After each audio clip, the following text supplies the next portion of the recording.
राम थोड़ा सा करीब आओ। रामचरितमानस आप भी आइए। देखिए थोड़ा देर के लिए मान लीजिए कि हम चारों सहेली हैं। हमारा नाम चंपा, हमारा नाम चंपा है, इनका खुशी, इनका इसका सोनिया। तो देखिए यही लगन में इनका शादी हो गया।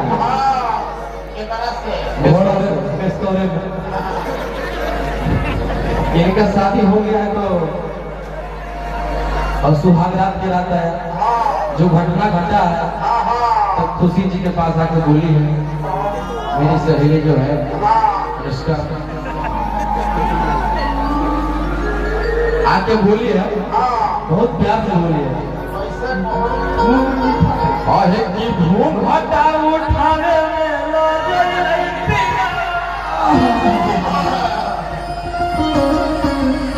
तीनों घूमना भाई ऐसे किसी घूम घटा उठावे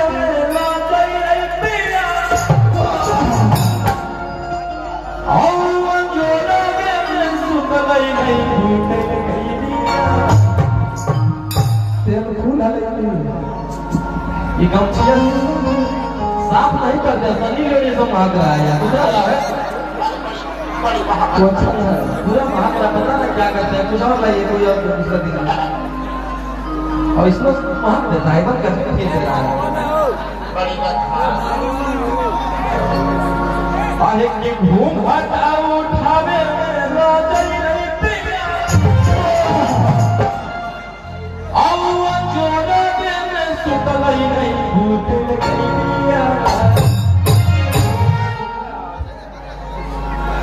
आओ देखिए इसका करामत, उठ जाओ। आओ देखिए क्या किया, उसका मदद क्या किया भैया कि पारा जब हो बजलई तो जंप मारो है। जंप मारना आता है ना लोगों, जंप पर नहीं आता है, कौन तो मारेगा वो है। इतनी झूठ बोलती है बाबू तो, मेरे ख्याल से 1000 बार जंप मारी होगी। आपको सिखाए तो उसे हाँ कि बारा जब हो बजलई तो जंप मारो है। जंप बोलेगा ना आप लोग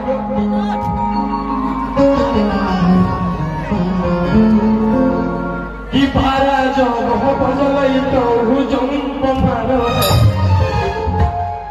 और कलंग पर सुता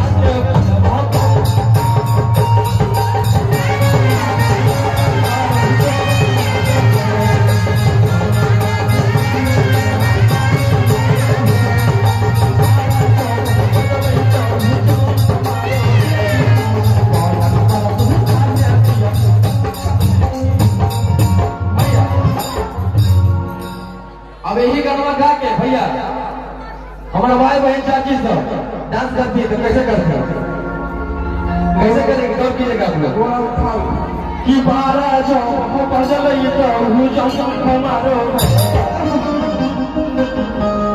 कि बारा जो बजलई तो जंप मारो। अपना पर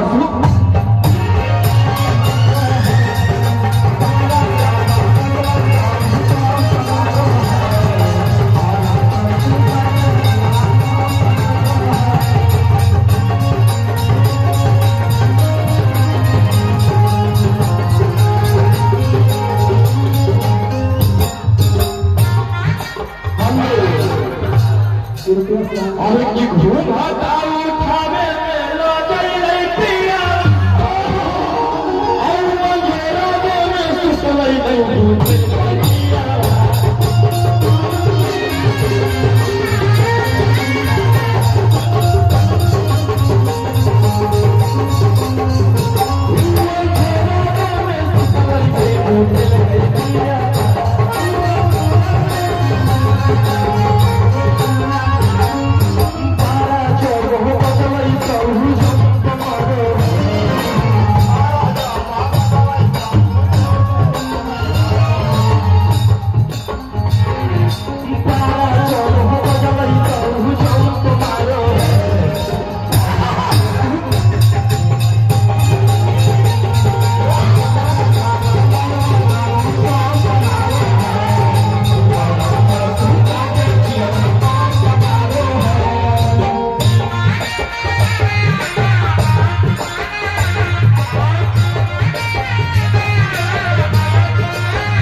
धीरे धीरे फैसला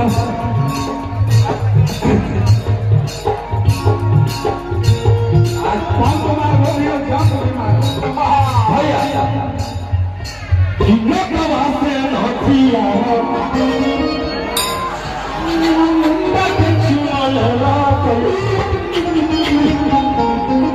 इधर आओ कन्या कल हो गया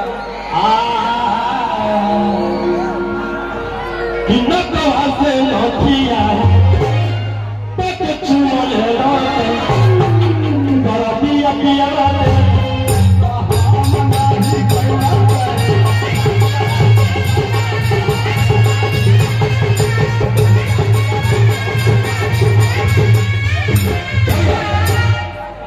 नकवा से नथिया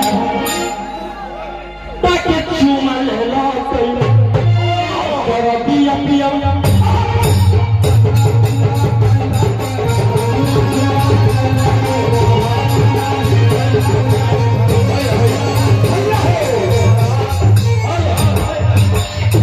गांधी जी आ गए। अब आए गांधी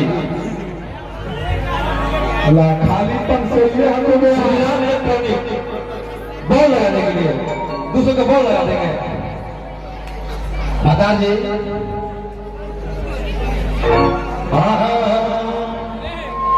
कितना कवा से नथिया